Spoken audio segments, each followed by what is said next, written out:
Hi, everyone, and welcome to our weekend recap edition of Racing OneCast. And Sunday afternoon at Talladega Superspeedway, Kyle Busch was in front when it counted on the last lap when a multi-car accident ended the race and sent Busch to victory lane in the Aaron's 499, his second Sprint Cup Series victory of the season, his first at Talladega, and his seventh NASCAR victory of 2008, with wins also in the Nationwide Series and the Craftsman Truck Series.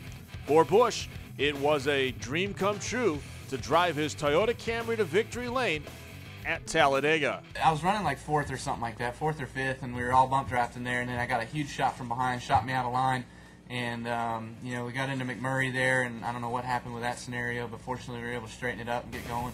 And then the 42 was just my savior today, man. He pushed me all the way to the front, Juan Montoya, and gave me a great shot. Got us both all the way up to the front two spots, and then we kind of rode there, and we stayed together. And then 55 and the 48 did the same thing. We had a caution come out, and then on that restart we shifted the 55 out, and then I think Gordon got in behind me somehow, and Jeff was pushing me, and we bump drafted Jimmy out of the way off of 4, and I got underneath him, and Jeff pushed me right past the 48. That was cool. And then we got the 24 shoved out of line by the 42 again. It was the 18 and the 42 there at the end, so and the 11, so that was pretty cool.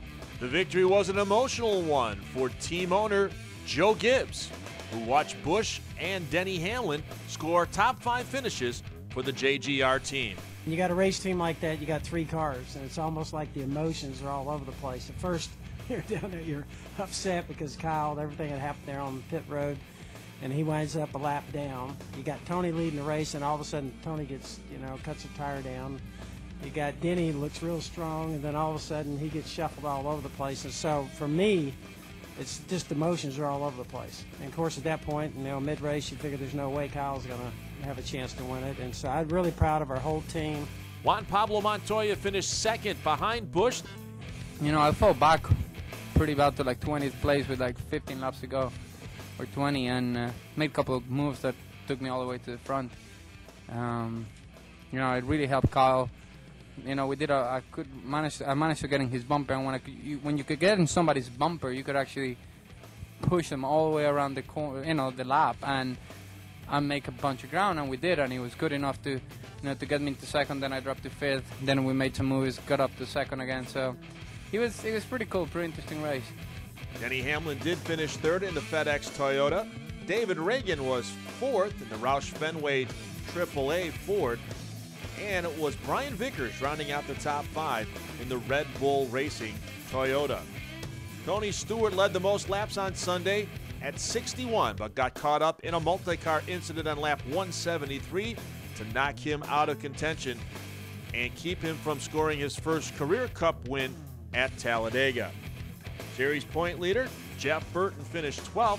That was good enough to maintain the Sprint Cup Series point standings.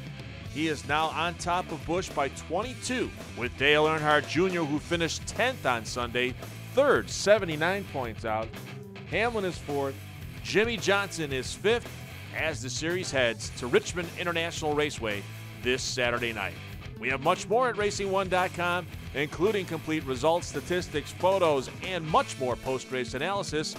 And stay with us all week as we count down to Sprint Cup Series race number 10, Saturday night at the Action Track, Richmond International Raceway. For Racing OneCast, this is Pete Pistone reporting.